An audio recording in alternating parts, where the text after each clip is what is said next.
लोक येतच राहतात। ते आम्ही आमच्या लेवलला जिल्हा परिषद, पंचायत समिती, कॉर्पोरेशन, नगरपालिका, महाराष्ट्र सरकार आणि केंद्र सरकार यांच्याकडे फॉलोअप करून आता इतक्या वर्षाचा ऑफिसलाही अनुभव आहे, त्याच्यामुळे ती कामं होतातच।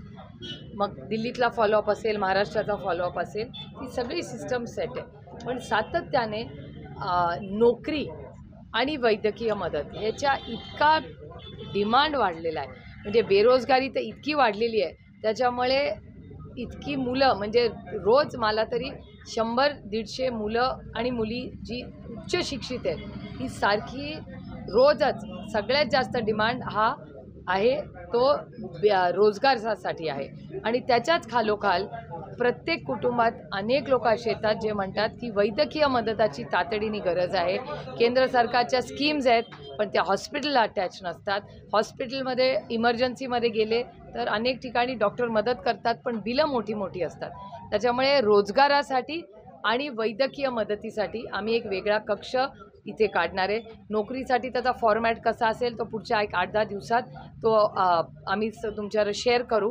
पण वैद्यकीय मदतीसाठी आम्ही तातडीने ही गरज, कारण का इतक्या महिला आणि त्या महिलांचे अश्रू आणि त्यांच्यावर आलेला एवढा मोठा दुःखाचा डोंगर हे बघणं खरंच खूप अडचणीचंही असतं आणि दुःखाचं असतं आणि काळजीचंही असतं। त्याच्यामुळे हा शिक्षणाचा, बेरोजगारीचा आणि औषध आणि या वैद्यकीय मदतीचा खूप मोठा ही गरज आणि मोठी यंत्रणा या देशात उभारण्याची गरज आहे।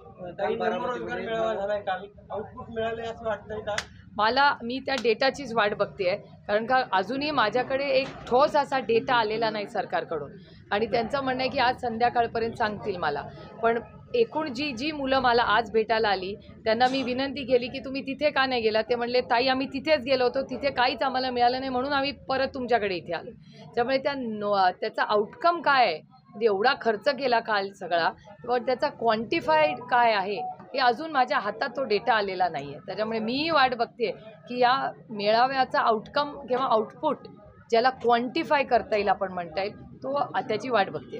काल जो मेळावा पार पडला या मेळाव्यामध्ये अनेक कंपन्या सहभाग झाल्या होत्या, जवळपास 350हून अधिक कंपन्या सहभागी झाल्या होत्या। मात्र यातल्या काही कंपन्या अशा होत्या की त्यांची माहिती इंटरनेटवर मिळत नसल्याचा आरोप आपण केला होता आणि या मेळाव्याच्या माध्यमातून केवळ कंत्राटी स्वरूपाच्या नोकऱ्या दिल्याची माहिती समोर येते।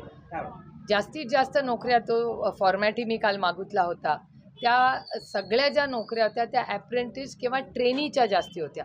परमनंट नोकऱ्या अगदी खूपच तुरळक होत्या म्हणताय। त्याच्यामुळे या मेळाव्याचं मला तरी अजूनही वाटतंय की संध्याकाळी सगळा डेटा हा आपण मला वाटतं 5-6 वाजता जेव्हा संपेल तो मेळावा त्याचा क्वांटिफाईड डेटा आपल्याला मागवावा लागेल। कालचा मेळावा जो महायुतीने आयोजित केलेला होता, मात्र पवार साहेबांच्या एंट्रीनंतर जल्लोष झाला आणि त्यानंतर वातावरण बदललं। एकूणच महाविकास आघाडी, महायुतीचा जो कार्यक्रम आहे तो सगळा मला असं वाटतं केंद्र सरकारचा कार्यक्रम होता आणि माझा प्रयत्न असा राहील की प्रत्येक सुशिक्षित बेरोजगार किंवा ज्याला या देशाच्या जडणघडणीत आणि उभारणीत कष्ट करायला पाहिजे त्याच्या मागे पूर्ण ताकदीने उभं राहून त्याच्या हाताला काम स्वाभिमानाने कसं मिळेल याच्यासाठी प्रयत्न करतो। निवडणुकीच्या पार्श्वभूमीवर हा काल महारोजगार मेळावा झाला, 2 दिवसांनी ठाण्यात देखील होतोय। निवडणुकीच्या पार्श्वभूमीवर कुठेतरी युवकांना गाजर दाखवण्याचा प्रयत्न बघा तुमच्या प्रश्नाचंच माझं उत्तर, तुम्हाला गाजर शब्द इलेक्शनच्या आधी घेतलेले मेळावे हे बघण्याची विचारण्याची इच्छा होते, याचाच माझं उत्तर आहे। रुपाली चाकणकरांनी असं म्हटलं आहे की पक्षात महिला जरा स्वकर्तृत्वावर पुढे जायला लागल्या की त्या डोईजड होतात आणि त्यांना पक्षातून बाजूला केलं जात आहे, असा आरोप त्यांनी तुमच्यावर केला। मी ऐकलेलाही नाही आणि मी वाचलेलाही नाही, त्याच्यामुळे जी गोष्ट मी वाचत नाही आणि ऐकत नाही त्याच्यावर बोलणं योग्य होणार नाही। याला जोडून दुसरा प्रश्न, त्यांनी असं देखील म्हटलं की 4 इंग्रजी वाक्य बोललं आणि संसदेत आयपॅड घेऊन गेलं तर लोकांचे प्रश्न सुटत नाही, असं देखील। लोकशाही आहे, प्रत्येकाला बोलायचा अधिकार आहे।